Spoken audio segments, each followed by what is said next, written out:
को जन्म देने का प्रयास करना चाहिए। इस तरह पुत्र महात्म वेदों में भी कहा गया है। मनुष्य पुत्र का मुख देख, सुनो भाई साहब, मनुष्य पुत्र का मुख देख पितृ ऋण से मुक्त हो जाता है और पौत्र का स्पर्श करने मात्र से देव ऋण से मुक्त हो जाता है। पौत्र का, देव, पितृ, मनुष्य, इन तीनों ऋणों से मुक्त हो जाता है। इस प्रकार मनुष्य पुत्र, पौत्र और प्रपौत्र से यमलोक का अतिक्रमण कर स्वर्ग को प्राप्त करता है। क्या मतलब, अगर इसके बालक हो गया, आपके बेटे की शादी हो गई? नहीं हुई, और शादी हो जाए उसकी और उसका बेटा हो जाए, तो इनका कौन लगेगा? बाबूजी का प्रपौत्र। तो ये गारंटी आप मुझसे पेड़ पे लिखवा लो अभी, ये तो वकील है, कि कम से कम नरकों वाले साउथ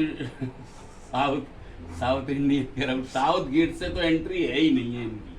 अब वो 3 गेट बचे हैं, 3 गेट में से एंट्री कैसे सोने की निशानी बनती? हाँ, माने स्वर्ग के अधिकारी तो ये इस यहीं पे हो गए, मृत्यु लोक में ही हो गए, यहीं पे लिख जाता है प्रपौत्र। ये तो हो गया काम इनका।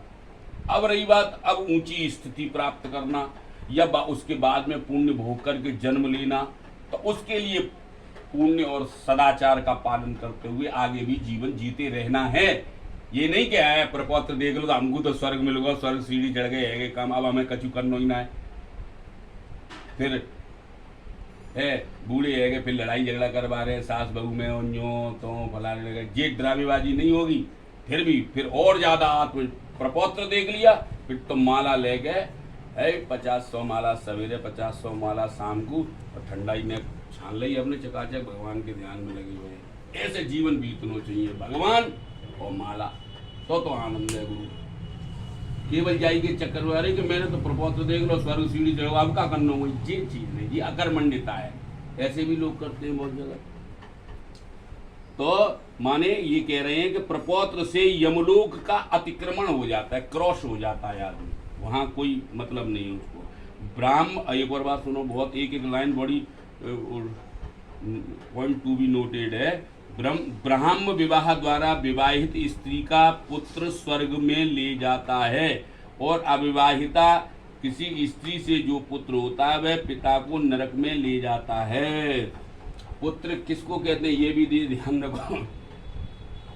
ब्राह्म विधि से पाणी ग्रहण करके जो संतान उत्पत्ति होती है वही पिता और माता को स्वर्ग ले जाने का अधिकारी बनता है। समझ गए, ये भी बात है। हे गरुड़, इसलिए हीन जाति के पुत्र का त्याग करें। सवर्ण पुरुष से स्त्री में जो पुत्र होता है वह औरस पुत्र है, जो कि श्राद्धादि करने से पितरों को स्वर्ग लोक में ले जाने वाला होता है। श्री भगवान कहते हैं, हे गरुड़, श्राद्ध से पितर स्वर्ग लोक में जाते हैं, इसमें संदेह नहीं है, परंतु अन्य द्वारा पिंड देने से भी एक प्रेत स्वर्ग को गया। ये कथा सुनिए। अच्छा, जिनके पुत्र नहीं है उनको और दैहिक क्रिया इत्यादि कौन करेगा, उनका उद्धार कैसे होगा, उसकी कथा सुनो।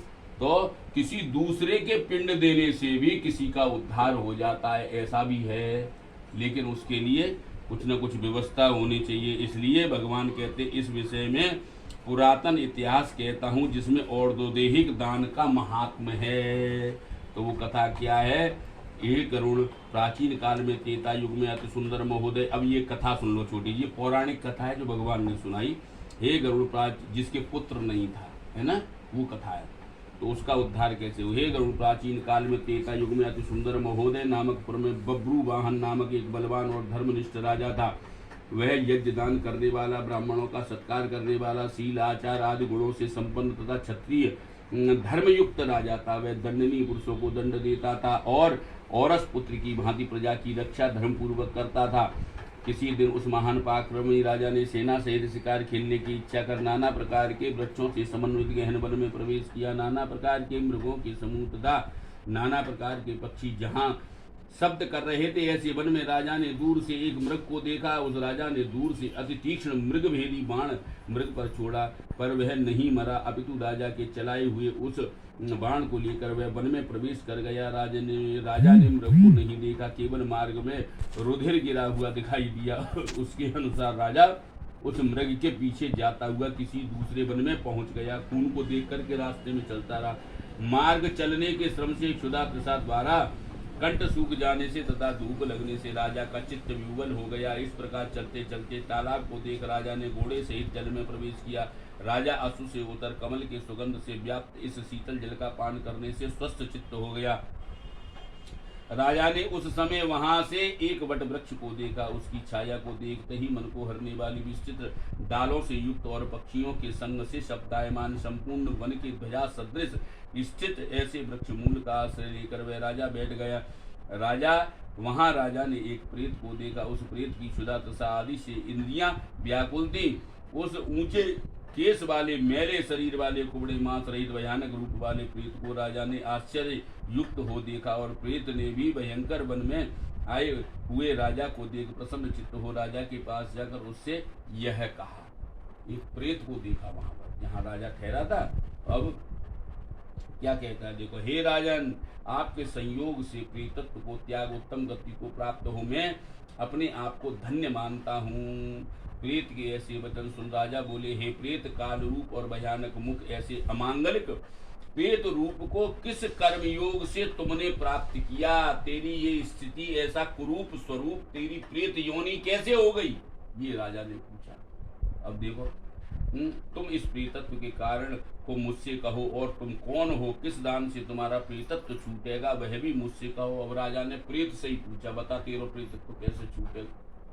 ऐसी स्थिति कैसे हो गई तेरी? राजा के ऐसे वचन सुन वह प्रेत बोला, हे नृपश्रेष्ठ, मैं प्रारंभ से लेकर प्रेतत्व का कारण कहता हूँ, जिसको सुन आप मुझ पर दया करो। वैदिश नामक एक नगर था। वह संपदादि से युक्त अनेक देश के प्राणियों से तथा अनेक रत्नों से युक्त घर, देव मंदिर, अनेक प्रकार के राजभवनों से परिपूर्ण था। हेताद मैं उस नगर में सदा देवता का पूजन करता हुआ रहता था। मैं जाति का वैश्य था, वह मेरा नाम सुदेव था। मैंने हव्य से देवताओं को तथा कव्य से पितरों को भी तृप्त किया। उस बनिए ने अनेक प्रकार के दान से विप्रों को तथा अनेक प्रकार से दीन अंध कृपणादिकों को अन्नदान देकर तृप्त किया। इतना पुण्य करने पर भी मेरे सब सुकृत देव योग से विफल हो गए। इतना पुण्य किया लेकिन सब बेकार हो गए। कैसे? अब तुमको सुकृत के नाश होने का कारण बताता हूँ। मेरे पुत्रादि संतति, हितैषी, मित्र इत्यादि नहीं है जो मेरी और्ध्वदेहिक क्रिया कर सकें। मेरा कोई शुभ चिंतक नहीं था, संतान थी नहीं, तो मेरी कोई और्ध्वदेहिक क्रिया हो नहीं पाई। दान पुण्य सब किया, लेकिन दान पुण्य को मरने के बाद में ग्रहण करने का जो सामर्थ्य है, वो सामर्थ्य तब आता है जब आपका सपिंडन हो जाएगा। भाई प्रेत मरने के बाद आप बॉडी को क्या बोलते हैं? प्रेत बोलते हैं। उसकी संज्ञा कर्मकांड में प्रेत हो जाती है। समझ गए? 10-12 दिन तक जो कुछ भी पिंड दान आदि पूजा अर्चना की जाती है वो प्रेत स्वरूप में की जाती है, प्रेत संज्ञा से की जाती है। उसकी आइडेंटिटी जो होती है वो प्रेत होती है। जैसे ही सपिंडन हो जाता है तो वो पितृ स्वरूप हो जाता है। समझ गए? तो ये वाली बात है। तो किसी ने और्ध्वदेहिक क्रिया नहीं की। हे महाराज, जिसके 16 मासिक श्राद्ध नहीं हुए उसका प्रेतत्व बना हुआ है। 7 श्राद्ध और हो भी गए हों तब भी हे राजन, तुम मेरी और्ध्वदेहिक क्रिया का उद्धार करो, क्योंकि सब वर्णों का राजा बांधव है। ऐसा कहा गया है। राजा को ये एकाधिकार प्राप्त होता है। वो उसकी प्रजा जो है वो सारी पुत्रवत होती है। तो वो किसी की अपनी प्रजा के निमित्त जो कुछ भी धर्म कर्म करता है वो सब प्रजा का उद्धार कर सकता है। राजा में इतना हुआ। कितनी प्राचीन और पवित्र परंपरा है। लोग कहते हैं ब्राह्मणों ने क्षत्रियों को राजा बनाया, उनका विष्णु के रूप में खुद पूजन किया, अभिषेक कराया, और राजा और जनता जनार्दन से भी कहा कि इसको ये लक्ष्मी नारायण के स्वरूप है। ऐसी परंपरा, इसलिए अभिषेक इत्यादि किए जाते हैं। ब्राह्मण बड़ा संस्कारित करके किसी को राजा नियुक्त करता था, गुरुओं के आशीर्वाद से, ज्योतिष वगैरह देख करके, राजयोग वगैरह देख करके, तब ये परंपराएं चलती थी भाई साहब, है ना। तुम क्रिया कर मेरा कल्याण करो। मैं एक मणि रत्न देता हूँ जिससे मेरी सदगति हो तथा प्रेतत्व चला जाए। यदि तुम मेरी क्रिया करने की इच्छा करते हो तो क्षुधा त्रसादी दुखों से युक्त महान कठिन दूसरे प्रीतत्व से छुड़ा दो। हैं, वन में मीठे फल और सुंदर ठंडा जल है, किंतु मैं क्षुधातुर होने पर फल नहीं खा सकता। प्रेत कह रहा है सब कुछ है वन में, लेकिन मैं खा नहीं सकता, और त्रिशास्त्र होने पर पानी भी नहीं पी सकता। इस प्रकार का प्रेतपना दुख का कारण है। तुम तो प्रेतपन छूटने के उपाय, तुमको प्रेतपन छूटने का उपाय मैं कहता हूँ। अब वो जो प्रेत है वो बता रहा हूँ, तो प्रेतपन के हाँ वो उपाय बता रहे। हे राजन, मेरे लिए तुम नारायण बलि कर वेद मंत्रों द्वारा और तो दैहिक क्रिया करो, इससे मेरा प्रेतत्व नाश हो जाएगा, इसमें कुछ संदेह नहीं। और मैंने सुन रखा है कि वेद मंत्रों का उच्चारण, दान देना, जीवों पर दया करना, सतशास्त्र का श्रवण, हाँ, विष्णु की पूजा एवं सत्पुरुषों की संगति करना इत्यादि उपाय प्रेत योनि का नाश करने वाले हैं। इसलिए मैं आपसे प्रेतत्व का नाश करने वाली विष्णु की पूजा कहूँगा। अब बताओ, प्रेत विष्णु की पूजा बता रहा हूँ। हे राजन, 32 मासा सुवर्ण को लेकर उसकी एक विष्णु की प्रतिमा बनवाएं। उस प्रतिमा को एक पीताम्बर उड़ा, सभी आभूषण आदि पहनाकर, सब तीर्थों के जल से स्नान कराकर सिंहासन पर स्थापित कर उसका पूजन करे। उस प्रतिमा के पूर्व दिशा में श्रीधर, दक्षिण में मधुसूदन, पश्चिम में वामन, उत्तर में गदाधर, मध्य में ब्रह्मा तथा शिव को स्थापित कर विधि पूर्वक गंध पुष्पादि द्वारा पृथक पृथक पूजन करे। तदनंतर प्रदक्षिणा कर अग्नि में घृत से होम कर, दधि दूध से विश्वदेव आदि देवताओं का तर्पण करे। यजमान स्नान कर विनय सहित एकाग्र चित्त से नारायण के समीप में और दैहिक क्रिया करे। शास्त्रीय विधि से प्रारंभ कर क्रोध लोभ से रहित हो सब श्राद्ध करे, वैसे ही व्रतोत्सर्ग करे। तदनंतर 13 पददान ब्राह्मण को और सैयादान देकर प्रेत घट का दान करे। ऐसा सुन राजा ने कहा, हे प्रेत, घट का किस विधान द्वारा निर्माण करना चाहिए और किस विधान द्वारा उसको देना चाहिए, ऐसी प्रेत मुक्ति के कारण की बात विस्तार से मुझको बताओ। प्रेत बोला, हे महाराज, आपने अच्छा प्रश्न किया है। जिस प्रकार दान देने से प्रेतत्व नहीं होता वह मैं कहता हूँ। सावधान होकर सुनो। प्रेत घट दान सब अशुभों का नाश और दुर्गतियों का नाश करने वाला है।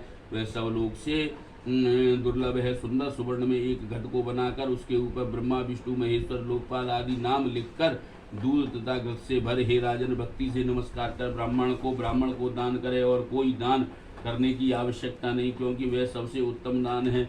उस घट के मध्य में ब्रह्मा, विष्णु और शंकर को स्थापित कर उसके पूर्व, दक्षिण, पश्चिम, उत्तर इन 4 दिशाओं में 4 लोकपालों को स्थापित करे। हे राजन, गंधाक्षत आदि से पूजन कर दुग्ध घृत से परिपूर्ण सुवर्ण में घट का दान करे।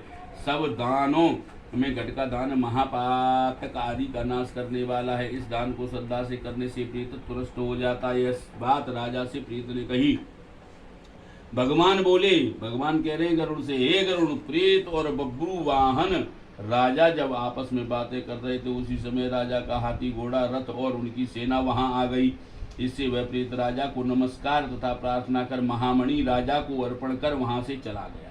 एक ऋणी थी प्रेत, एक मणि थी राजा के पास, वो मणि राजा को देती जो कि भैया मेरी क्रिया कर देना तू है, और चला गया। राजा भी उस वन से निकल अपने देश में जाकर प्रेत के कहे हुए वचनों के अनुसार उसका विधिपूर्वक श्राद्ध किया। उस और दैहिक विधि के पूर्ण से वह प्रेतत्व से मुक्त हो स्वर्गलोक को गया। इस प्रकार जब अन्य के किए गए श्राद्धादि से भी प्रेत सदगति को प्राप्त हुआ, तो पुत्र के श्राद्धादि करने से पिता की सदगति हो जाए तो इसमें क्या आश्चर्य की बात। कहने का तात्पर्य ये है भगवान का कि अगर पुत्र संस्कारवान और सुपात्र है और अपने पितरों का कल्याण करना चाहता है, पितृभक्ति, मातृभक्ति अगर उसके अंदर बीजारोपित है, संस्कारित है, वो समझता है कि माँ किसे कहते हैं, पिता किसे कहते हैं, है ना। ये बात बताओगे नहीं तो कैसे वो सेंट जॉन्स में बताई जाएगी ये बात, साले गधे वो बताएंगे, वर्ण संकर भी बताएंगे। नहीं, यूट्यूब पे तो बहुत अच्छी अच्छी बातें आने लगी हैं, ऐसी बात नहीं। देखने वाले चाहिए, आपकी दृष्टि चाहिए, आपकी जिज्ञासा चाहिए। सेंट जॉन्स में जे नहीं पढ़ाओ जाएगा, तुम बीकॉम कर लियो, माँ अमेरिका पढ़े ही हो, माँ बताएंगे। उनकी कोई वंश परंपरा ही नहीं है यार, वो बताएंगे कि डीएनए काय चीज से कहते हैं, डीएनए कैसे बढ़िया क्वालिटी का बनता है, ये वो बताएंगे। गधे वो क्या जानते हैं? आहार निद्रा बह में तो नानी है, वे बताएंगे। वो तो ये क्वालिटी तो ये ऋषियों की देन है, ये हमारा शोध है, ये हमारी साइंस है भाई, हमारा विज्ञान है। हम चाहे राम पैदा हो तो राम ही पैदा हो, बात खत्म। कोई करके दिखा दे, अमेरिका को राष्ट्रपति करके दिखा दे पैदा, हम करके दिखा देंगे। हम, हमारी कोई औकात नहीं है। हम कह देंगे, हम अगर संकल्प लेना, कोई हमारे पास आ जाए कि हमारे घर में राम के सदृश पुत्र होना चाहिए, हो जाएगा। मिलवाओ काऊ की। हम बताओ, कोई बोल सकता है, गारंटी ले सकता है? पंडित ले लेगा गारंटी। अगर वो धर्मनिष्ठ है, संकल्प शक्ति है आपके अंदर, वो कुछ जानकारी रखता है आध्यात्म विद्या का, कर्म कांड का, थोड़ा सा भी ज्यादा नहीं, थोड़े से भी काम है जाए वो। कम से कम ऐसे है, पागलों से तो अच्छी औलाद पैदा है ही जाएगी, ऐसी बात ना है, बहुत क्वालिटी मेंटेन हो जाती है जी। कोई अमेरिका में, जापान में, रूस में थोड़ी नहीं होते राम कृष्ण और महावीर बुद्ध जन्म, वहां थोड़ी नहीं लेते, यही जन्म लेंगे, फिर भी जन्म लेंगे। आप क्यों चिंता कर रहे हो? कोई टेंशन की बात नहीं है। जो इस, समझ गए? हाँ, बताओ, अगर बेटा संकल्प लेकर के माता पिता का कल्याण चाहे, ये कितनी अच्छी बात है। क्यों नहीं होगा? उसकी श्रद्धा है। आगे कथा आएगी, आप जो सोच रहे होगे माता पिता को ही कल्याण छोड़ जाए, वो भी कथा आएगी। कैसे? मेरे ऐसे महान पुरुष हुए जिन्होंने सिर्फ देवता की पूजा नहीं, केवल माता पिता की पूजा की। ऐसे लोग भी हैं। भगवान को जानती ना, न कोई ब्रह्म विद्या ना सीखी, केवल माता पिता की सेवा की और कल्याण हो गया चकाचक, कोई कमी नहीं। समझ गए? जो इस पवित्र इतिहास को सुनता या सुनाता है, ऐसे लोग पापाचारी होते हुए भी प्रेतत्व को प्राप्त नहीं होते, अर्थात प्रेतत्व से मुक्त हो जाते हैं। इसलिए प्रेत निवृत्ति का ये पवित्र आख्यान भगवान ने गरुड़ को सुनाया। इति गरुड़ पुराणे सारोद्धारे बब्रू वाहन प्रेत संस्कारो नाम सप्तमो अध्याय। श्री कृष्णार्पणम अस्तु। बोलिए गरुड़ गोविंद भगवान की जय।